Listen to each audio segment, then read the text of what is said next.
Hey everybody. I miss doing videos out on the porch, so it's a nice morning today. I'm gonna do one out here on the porch, even though it's like 30 degrees. It's sunny though, so we're gonna have some fun. But I want to talk a little bit about permaculture and the different layers of permaculture. Now, for those of you guys that don't know too much about permaculture, there's 7 distinct layers of a permaculture forest. And the reason why there's 7 layers is because it's that is what most forests make up. They make up layers. And we learned about this in grade school when we learned about the rainforest, about the different layers like the canopy, the subcanopy, the shrub layer, the ground cover, and this and that. But with permaculture, it goes a little bit deeper. But I don't think it goes deep enough. You've got the canopy layer, the subcanopy layer, the shrub layer, the herb layer, the vine layer, ground cover, and the roots. And the canopy is the upper part. The subcanopy is trees that grow underneath that canopy. You've got small bushes and shrubs. You've got the vines that go up the trees and up the bushes. You've got herbs, medicinal herbs and wild herbs. You've got the tubers and the ground cover. And I think it actually goes deeper than that, and the reason why is because mycelium really isn't even accounted for in that layer. When I mean by mycelium, there's mushrooms. Mushrooms make up a big portion of the food forest. They break everything down. They're not only a mushroom layer in the ground, but also it's in the trees also too. And well, what about epiphytes? Epiphytes are plants that actually grow up in the trees. They actually grow in branches in places in the rainforest, in real tropical regions. Technically, orchids are kind of epiphytes. They grow off of trees, and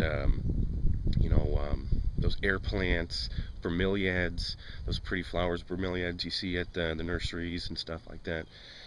So I think there's a lot of flaws in trying to understand nature and trying to make nature work for you, and that's what permaculture is all about. Permaculture was designed by Bill Mollison. It wasn't designed; it was made more understandable by Bill Mollison.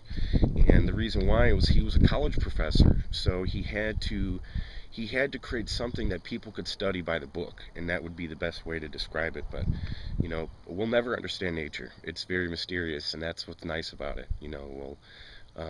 We'll never totally understand how it all works, but in permaculture, there's design, there's structure, this is how it is, and the different layers. But I actually got blocked from somebody's channel for asking about the different layers and what if there's more layers.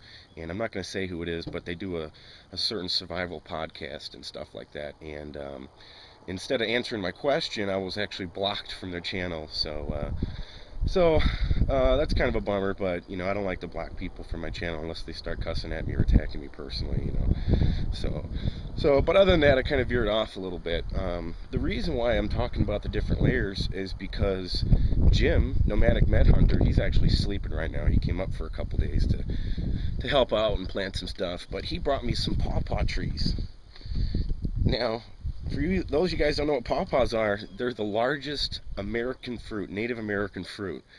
And the reason we don't hear about them is they're not at the grocery store. You can't find them. They're once you pick them, they go bad very quick. They don't stay ripe very long. They rot. And it looks like a green sweet potato. And on the inside, it's like a big papaya almost. And I think they're related to papaya or mango, one or the other. And they're a cousin to that. And they're yellowy custard on the inside. It tastes like bananas and mango. They're called like the Missouri banana or the Michigan banana. Really cool tree. But the reason why I talked about the different layers is this is a subcanopy tree. They don't get very tall, and they grow in real shady areas. So this would be a good tree to plant underneath tall fruit trees or tall nut trees, and creating your permaculture layer. So we're going to be doing that today. We're going to be go planting some pawpaws in the fruit, the food forest, and I'm sure you guys remember picking. I forgot how it was. There's an old song about way down yonder in the pawpaw patch, and it's an old song that people used to sing to their kids and stuff.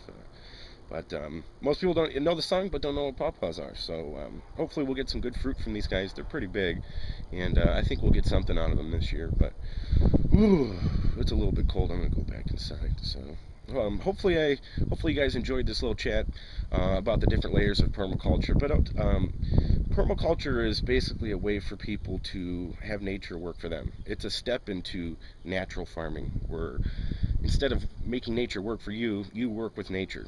And that's what more natural farming is about. Permaculture is a good stepping stone to that. So I hope you guys enjoyed it. Go ahead and leave me some responses. Tell me you guys' opinions. I promise I won't block you, even if you don't agree with what I'm talking about. So thanks for watching, guys, and stay tuned. We're gonna dig some holes and put these pawpaws in there.